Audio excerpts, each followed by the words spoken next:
Today I'm taking the microphone a little bit because I get asked questions about Save a Pet, and while we are not affiliated with Save a Pet except that they allow us to help them place their dogs and cats, it's still a place we spend a lot of time, and people watching might want to know about the shelter a little more than they do. So I've picked up some wonderful facts that I can pass on.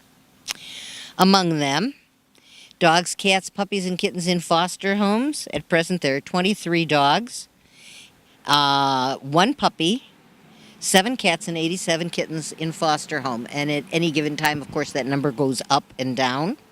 Permanent foster, those are animals that really can't be adopted for one reason or another, but people are willing to take them in as foster animals with the assistance of Save a Pet for medical costs. And there are 28 dogs and 41 cats at present in permanent fosters. We've been asked about the supplies they go through in a week. Wet dog food, 48 cans a week. Dry dog food, about 450 pounds. Wet cat food, 84 large cans. And cat food, dry, about 80 pounds. And here's the mind-boggling number. Cat litter, 2,500 pounds a week. Save a Pet generally is home to, on average, 300 dogs and cats. Their longest resident is a dog named Sunny, who is 12. Longest cat resident is Lillian, she's 9. The oldest dog is Woody, who's 15 and a half, and the oldest cat is Balkan, who is 16. The cost of running the shelter and caring for the animals that are here on a yearly basis is approximately $1,500,000. All funding is done through donations, grants, and fundraisers. There are no municipal funds, no tax funds, no federal funds coming into the shelter. Save a Pet has placed at this given time better than 40,000 dogs and cats. Bunch of interesting information, and now we're going to go to a little more interesting information. I've mentioned the Halloween Fest that's coming up October 24th. It's from 12 till 3.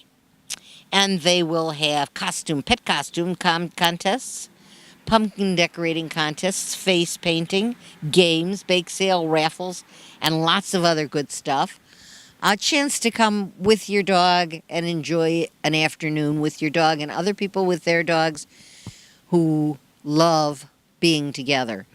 But I will stop here and add that some dogs are terrified by Halloween costumes. And as be careful about it, a piece of advice, Halloween is coming up, and there will be children coming door to door, ringing doorbells. Doors will open and close over and over. Animals can get out.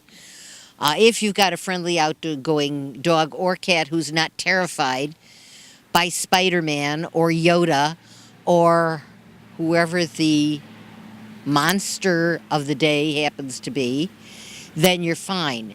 But if you have a dog that's frightened, my dog absolutely runs and hides screaming if she sees me with a mask on. If you see a dog that's frightened, it is advisable during whatever hours that are set aside for trick-or-treating in your neighborhood that you put your dog somewhere where it doesn't see all of the little monsters coming and ringing the doorbell, and where in terror it can't get out and run because it's frightened and get lost. It's a hard time for lots of dogs and cats, and you, the owners, have to be savvy enough to know whether they would enjoy a Halloween festival, whether they wouldn't be frightened by trick-or-treaters, or whether the kindest thing, and sometimes it is the kindest thing, is just to confine your animal. Now, if it were me, I would stay with the animal and let my husband open the door, but that's beside the point. Whether or not you want to confine your animal for that period of time, it would work. Now, the other thing that's coming up, and it's major, it is the biggest fundraiser that Save a Pet has every year, is their TUXEDOS for Tails. It's dinner and it's an auction. There's an open bar, dinner and dessert, live auctions, silent auctions, raffles, fun to cause, and lots of interesting games that you can play. It's absolutely wonderful. It is a lot of fun. But more than being a lot of fun, because of the cost of running a shelter and giving the animals the love and the care that they need, And I had a number here. It's a small staff. They have over 300 adult and junior volunteers. And they need every one of those volunteers because of the cost of running the shelter. It just is not, go away, Mr. B, I don't like you. Uh, it is not an easy thing to do. And this is the single biggest fundraiser that the shelter has. This is, it is a wonderful, wonderful, fun time. It will be in Kildare this year. If you're interested in tickets, you need to contact Save a Pet. Let me see. I've got their website here, and now I've lost a page, so we have to change pages, and bear with me for 1 second. There we go. It's Saturday, November 7th. It is at the Concorde Banquet Hall in Kildare on Rand Road. And if you want information about it, go to Save a Pet's website, which is www.saveapetillinois, all in one word, .org, and they will have information there, and they will do ticket sales.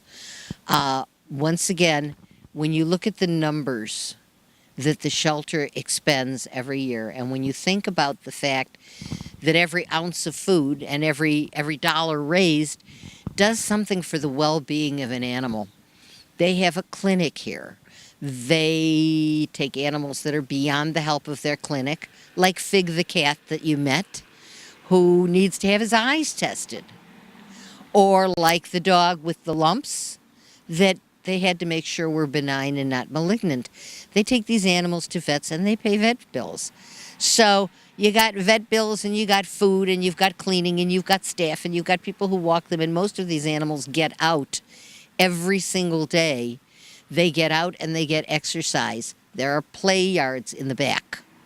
And they get the dogs, and the ones that are social go out 2 or 3 at a time, and the ones that aren't so social go out and get to play with a person. And then they have volunteers who come and walk them, so that the animals do get exercise every day, even though it's not the same as what they would be getting if they were in your home.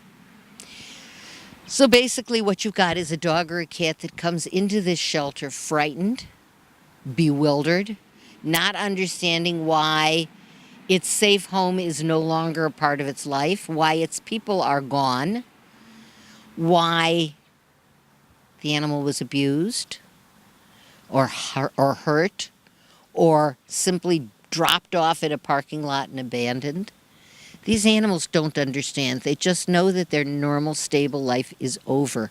And they're in a place with lots of barking dogs and lots of meowing cats. And it is scary. I mean, it's a frightening thing for these animals. When I talk about the dog or the cat and I say this animal is shy, I would be shy. I would be terrified, and I'm quite certain that most of you would be too. It's a scary thing. And so the volunteers and the staff here work really hard to take those animals and socialize those animals, get them out, get them walked, get them played with, get a feel for what the temperaments are, so that when someone comes in looking for a pet, they pretty much know the animals they're talking about and they know what to tell you. It ain't easy. And sometimes it's very sad. And some of the animals that come in make us very angry. And then there are the tragic stories of people who loved their animals to pieces and wanted to keep them and lost their homes, or had to move, or being transferred and couldn't take their animals with. And those are so sad because whole families are left with a void in their lives. And they depend on someone like you to come out, fill that void, take that animal, let that animal be loved once again. In any case, it's costly, it's hard work. I think Save a Pet does a beautiful job. And these fundraisers, the things that they do to bring in dollars, go directly to the physical plant, the food, and the care that the animals get. So if you're looking for fun, if you're looking for a fun evening out or a fun afternoon out, there's stuff being offered that is entertaining, and that at the same time that you're being entertained, you can help support the animals that you've seen today and so many more. If you've got room in your heart, if you've got room in your home, and you can adopt an animal, please, every one of these animals is just waiting for a hero and you could be that hero. If you can't, come enjoy the activities that the shelter offers. Make a donation if you can. Do what you can to help, because it's hard work and they're doing yeoman's work at it, and they need every bit of help they can get. Enough said. I've talked long enough today. You guys have to see some of these beautiful dogs and cats that are waiting for adoption.